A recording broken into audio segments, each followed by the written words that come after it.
Good morning to all of you. So today we will discuss beta decay. ठीक है ना। तो beta decay में आपके बेसिकली 3 प्रोसेसेस होते हैं। ठीक है ना। पहला प्रोसेस होता है जिसमें इलेक्ट्रॉन्स एमिट होते हैं, उसको हम बोलते हैं बीटा माइनस और इलेक्ट्रॉन एमिशन। दूसरा प्रोसेस होता है जिसमें न्यूक्लियस से आपके पॉजिट्रॉन एमिट होते हैं। ठीक है, उसको हम बोलते हैं बीटा प्लस डीके और पॉजिट्रॉन एमिशन। ठीक है। तीसरा होता है, ठीक है, बीटा डीके में प्रोसेस, उसको हम बोलते हैं इलेक्ट्रॉन कैप्चर। इनमें जिसमें इलेक्ट्रॉन क्या होते हैं, that is absorbed by the proton of the nucleus. ठीक है। तो हम इन तीनों प्रोसेसेस को डिटेल में पढ़ेंगे।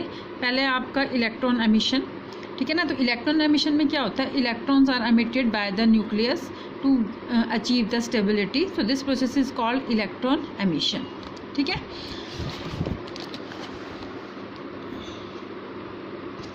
अब इलेक्ट्रॉन एमिशन में बेसिकली हमारा क्या होता है कि जो न्यूट्रॉन होता है आपका, ठीक है, तो सबसे पहले क्या हुआ कि इसमें एक प्रॉब्लम आई आपकी कि जब हमने डिस्कस किया कि न्यूट्रॉन आपका कन्वर्ट हो जाता है प्रोटॉन में और इलेक्ट्रॉन आपका एमिट होता है। लेकिन जब हमने सिंपली इसको इस तरह से डिस्कस किया तो इसमें जो law of conservation of energy, momentum and angular momentum, they are violated. ठीक है। तो अब इन लॉ को, कि ये लॉ भी आपके जो है कंजर्व हों। ठीक है। तो पॉलीज ने एक प्रपोज किया कि जब आपका न्यूट्रॉन प्रोटॉन में कन्वर्ट होता है, इलेक्ट्रॉन निकलता है, तो इसके साथ में एक और पार्टिकल निकलता है, उस पार्टिकल को बोलते हैं न्यूट्रिनो। ठीक है। तो इस केस में जब न्यूट्रॉन आपका प्रोटॉन में कन्वर्ट होता है तो इलेक्ट्रॉन एमिट होता है, एक पार्टिकल निकलता है, इस पार्टिकल को हम बोलते हैं एंटी न्यूट्रिनो, न्यू बार। ठीक है। तो जब हमने इसको देखा तो अब आपके लॉ जो हैं कंजर्वेशन ऑफ एनर्जी, मोमेंटम और एंगुलर मोमेंटम, ये कंजर्व हो गए। ठीक है। तो इसको जनरलाइज फॉर्म में कैसे एक्सप्लेन करते हैं, ZXA that gives you Z+1 YA +-1 E0 plus anti neutrino. ये आपका पेरेंट न्यूक्लियस है, ये आपका डॉटर न्यूक्लियस है। मीन्स डॉटर न्यूक्लियस का एटॉमिक नंबर 1 क्या होगा, इस केस में बढ़ जाएगा, साथ में इलेक्ट्रॉन एमिट हुआ और एंटी न्यूट्रिनो एमिट हुआ आपका। ठीक है।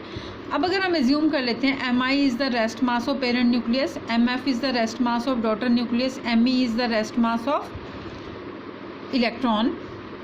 ठीक है। तो इस केस में हमने एज्यूम कर लिया TF and TE are the kinetic energy of daughter nucleus and electron. Then according to law of conservation of energy हमने एज्यूम कर लिया कि जो पेरेंट न्यूक्लियस है वो इनिशियली क्या है आपका रेस्ट पर, तो उसकी काइनेटिक एनर्जी क्या हो जाएगी, 0। तो जो आपका पेरेंट न्यूक्लियस है उसकी टोटल एनर्जी क्या होगी, rest mass energy. So that will be MIC² that is equal to MFC² plus TF plus MEC² plus T। ये आपकी टोटल एनर्जी इलेक्ट्रॉन की होगी, ये आपकी डॉटर न्यूक्लियस की होगी, ये एनर्जी आपकी पेरेंट न्यूक्लियस की होगी। ठीक है। अब Q वैल्यू क्या होती है आपकी, Q वैल्यू होता है आपका difference between the kinetic energy of products and kinetic energy of reactants. ठीक है। अब प्रोडक्ट की कितनी है kinetic energy, TF plus TE, और पेरेंट न्यूक्लियस की कितनी है, 0। तो TF plus TE minus 0 that is TF plus TE। अब इसको आपको पता है एनर्जी क्या होती है, MC²। तो अब आपकी ये किसके बराबर होगी, ये वाली वैल्यू आपकी TF प्लस TE, ये यहाँ से निकाल लो आप, MI minus MF minus ME into C²। ठीक है। अब बीटा डीके कब पॉसिबल होगा, जब Q क्या होगा आपका ग्रेटर देन 0 होगा। अगर Q हमारा ग्रेटर देन 0 इसका मतलब क्या हुआ, MI is greater than MF plus ME। That means electron emission तभी पॉसिबल होगा अगर रेस्ट मास पेरेंट न्यूक्लियस का that should be greater than the sum of rest masses of daughter nucleus and electron. ठीक है। अब हम इसमें एज्यूम कर लेते हैं, let M capital ZA that is the mass of atom of parent nucleus, MZ+1A is the mass of daughter nucleus, small m is the mass of electron. तो हमारी Q वैल्यू कितनी होगी, MZA minus MZ+1A plus M into C²। ठीक है। अब जो binding energy अगर हम इलेक्ट्रॉन की निगलेक्ट कर देते हैं तो ये वाली MC² निगलेक्ट हो जाएगा हमारा, तो यहाँ से आ जाएगा MZA minus M into Z+1A into C²। ठीक है। अब इलेक्ट्रॉन एमिशन के लिए आपको बताया है Q should be greater then 0, तो यहाँ से MZA should be greater then MZ+1A। ठीक है। तो इसका मतलब क्या हुआ, आपका इलेक्ट्रॉन एमिशन आपका तभी पॉसिबल होगा, ठीक है, जब मास of parent nucleus is greater than the mass of daughter nucleus. ठीक है।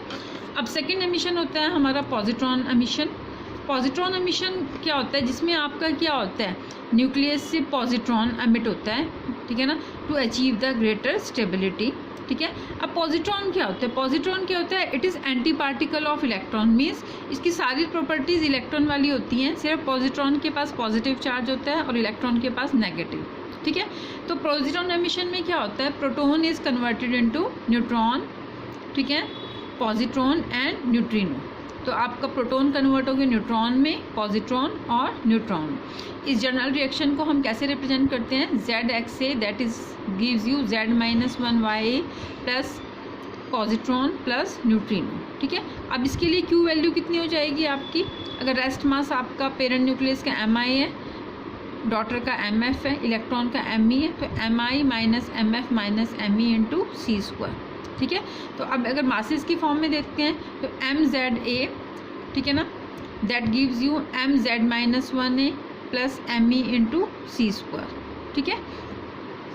अब सपोज हाँ यहाँ पर आप एक Me ऐड कर देते हैं, एक सब्ट्रैक्ट कर देते हैं, तो यहाँ पर आपका 2Me आ जाएगा और इस वाले Me को हम निगलेक्ट कर देंगे, तो यहाँ से MZA minus MZ-1A minus 2Me into सी स्क्वायर, ठीक है। तो इसका मतलब क्या हुआ, बीटा प्लस डीके तब होगा जब Q ग्रेटर देन 0 होगा, तो that means MZA should be greater than MZ-1A plus 2Me।